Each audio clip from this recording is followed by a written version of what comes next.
Hello friends, स्वागत है आपका एक बार फिर से आपके अपने लीगल चैनल में। दोस्तों, आज के इस वीडियो में जो चीज़ें मैं आपको बताऊंगा ये बहुत इंपॉर्टेंट रहने वाली है, क्योंकि एक ना एक दिन आप सब इस स्टेज पे आओगे जब आपके मामले खत्म होंगे।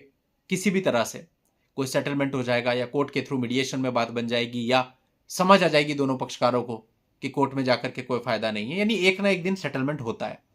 अब यहां पर आप कह लीजिए कि एक गलत प्रक्रिया चल रही है जो आज मैं आपको समझाना चाहूंगा, जिसमें कई सारे पति फंस भी रहे हैं और बाद में इसका नुकसान भी उठाते हैं। देखो, बहुत सिंपल बात है। जब आप दोनों की नहीं बनी, पत्नी चली गई, पत्नी की ओर से मल्टीपल केसेज आ गए, तो पति की तरफ से मैक्सिमम टाइम या तो सेक्शन 9 या फिर डाइवोर्स फाइल कर दिया जाता है। इवन अगर जिन मामलों में वो सेक्शन 9 भी फाइल करता है, उसमें भी कुछ समय बाद उसे रियलाइज होता है मैंने गलत फाइल कर दिया, और फिर वो एडवाइस लेकर के उसको वापस लेता है, फिर सेक्शन 13 फाइल करता है। यानी पॉइंट की बात यह है कि पत्नी की तरफ से जितने भी केस आते हैं उनके अगेंस्ट पति की तरफ से केवल एक डाइवोर्स का केस ही फाइल होता है, जो कि सेक्शन 13 ऑफ एचए में होता है। अब शुरुआत में तो देखो ऐसा होता है, पत्नी पक्ष को भी लग रहा होता है कि पता नहीं क्या हो जाएगा, हमने मुकदमे डाल लिए तो। लेकिन वो जो होता है और केवल कुछ समय का होता है। एक समय होता है जब पति भी डर रहा होता है, लेकिन जब वो भी अपनी बेल वेल करा लेता है, परिवार के नाम हटवा लेता है, उसके भी वो सब चीज़ें रूटीन का पार्ट बन जाती हैं, तो उसके लिए भी चीज़ें नॉर्मल हो जाती हैं। अब उसे भी फर्क नहीं पड़ता, चल रहा है तो चल रहा है। अब चीजें स्टक्ड हो जाती हैं, यानी पत्नी की तरफ से भी कुछ नहीं होता, हैरेस परेशान अंदर से वो भी होते हैं, दिखाते नहीं है, और आप तो होते ही हैं क्योंकि आप दूसरे प्लेस पे जाके केसेस लड़ रहे होते हैं। ऐसी परिस्थिति में दोनों पक्षकारों के मन में आता है कि इसको सेटल कर लिया जाए। बात सिर्फ ईगो की होती है, कौन बोलेगा, क्योंकि हर एक व्यक्ति सोचता है अगर मैं बोलूंगा तो मेरे को छोटा समझेंगे और फिर मेरे को दबाने की कोशिश करेंगे, जो कि काफी हद तक ठीक भी है। बस इसी उधेड़ बुन में कई साल और निकल जाते हैं, 3 4 5 साल निकल जाते हैं। खैर, एट द एंड कहीं ना कहीं किसी पॉइंट में जाकर के आपकी सेटलमेंट होती है, बैठ के बातचीत होती है, एक अमाउंट तय हो जाती है, और उस अमाउंट पे दोनों पक्षकार एग्री भी हो जाते हैं। मुख्य खेल अब इसके बाद, जो कि आज का इस वीडियो का मेन बिंदु है, आपको समझाने का मकसद है। अब देखो, पत्नी की तरफ से 3 केस चल रहे थे। वो ये डिसाइड करते हैं कि भाई आप हमें पहली इंस्टॉलमेंट दोगे, हम अपने जो कंप्लेंट केस है जैसे 125 सीआरपीसी डीवी का केस है, इसको वापस ले लेंगे। फिर उसके बाद सेकंड मोशन के लिए टाइम मिल जाएगा, उस बीच हम अपने 498 को वापस लेंगे, और सेकंड मोशन पे आप हमें बचा हुआ पेमेंट दोगे।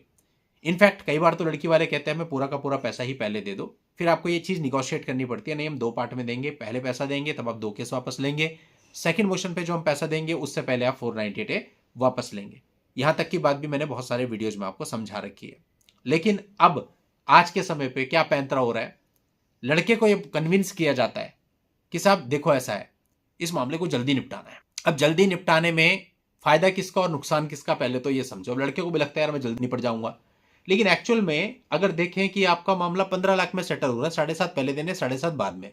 दूसरी पार्टी को जल्दी इस बात की है कि उसको 15 के 15 पूरे मिल जाए, डाइवोर्स मिल जाए, वो फ्री। ठीक, लेकिन आपको ये सोचना चाहिए कि अगर आप इसको जल्दी निपटाते हो, मान लो 1 महीने में निपट गया, तो क्या 1 महीने में 498 खत्म हो जाएगा? और अगर पूरी पेमेंट पहले चली गई, 498 खत्म नहीं हुआ, तो ऐसे पता नहीं कितने ही लड़के हैं जो भटक रहे हैं, कोर्टों के चक्कर काट रहे हैं, क्वेश्चन में हाई कोर्ट 3 3 साल से, डाइवोर्स के बाद, पूरा पैसा देने के बाद। एक प्रॉब्लम तो ये फंसेगी। और सबसे इंपॉर्टेंट, कई बार लड़की पक्ष के द्वारा आपको कन्विंस किया जाता है कि आप एक काम करिए, हम इसमें 13 भी फाइल नहीं करते, जल्दी हो जाएगा, आपका सेक्शन 13 तो चल ही रहा है, उसी सेक्शन 13 को एक्सपार्टी करवा लेते हैं। अगर लड़की ने सेक्शन 13 फाइल किया है तो हम उसी को एक्सपार्टी करा लेते हैं, और कई बार बोल दिया था हम कन्वर्ट करा रहे हैं। देखो दोस्तों, अगर सेक्शन 13 को आप एक्सपार्टी कराते हो, तो जिस भी पार्टी ने वो केस दायर किया है उसने दूसरे पक्षकारों पर आरोप लगाए, दूसरे पक्षकार पर वो आरोप सिद्ध हो जाएंगे। फॉर एग्जाम्पल, लड़की ने केस फाइल किया, उसने कहा मेरा पति ये करता है, ये करता है, ये करता है, ऐसे ऐसे करके उसने मुझ पर क्रूरता करी। अब इसी को अगर आप एक्सपार्टी कराते हो तो क्या होगा? आप अपियर नहीं हुए, लड़की के पक्ष में जजमेंट होगा, कोर्ट कहेगी इन सब चीजों को देख करके ऐसा लगता है कि लड़के ने क्रूरता करी है, यानी आपके ऊपर क्रूरता का एलिगेशन ऑन रिकॉर्ड आ गया। अब इसका नुकसान क्या होगा? भविष्य में कभी कुछ और मामला बन जाता है आपका और उस पक्षकार का, यानी आपकी पत्नी पक्ष का, तो वो उसको वहां पे यूज करेंगे। सेकेंडली, आप अपनी लाइफ में आगे बढ़ोगे तो डेफिनेटली जो जिसके साथ भी आगे बढ़ोगे उसके परिवार वाले आपसे डाइवोर्स के पेपर्स मांगेंगे, और जब डाइवोर्स के पेपर्स मांगेंगे उसमें सब कुछ आपके अगेंस्ट लिखा हुआ होगा, तो वहां पर भी एक नेगेटिव छवि हो जाएगी और पहले से ही रिश्ते में खटास आनी शुरू हो जाएगी। तो कभी भी आप ऐसा मत करिए।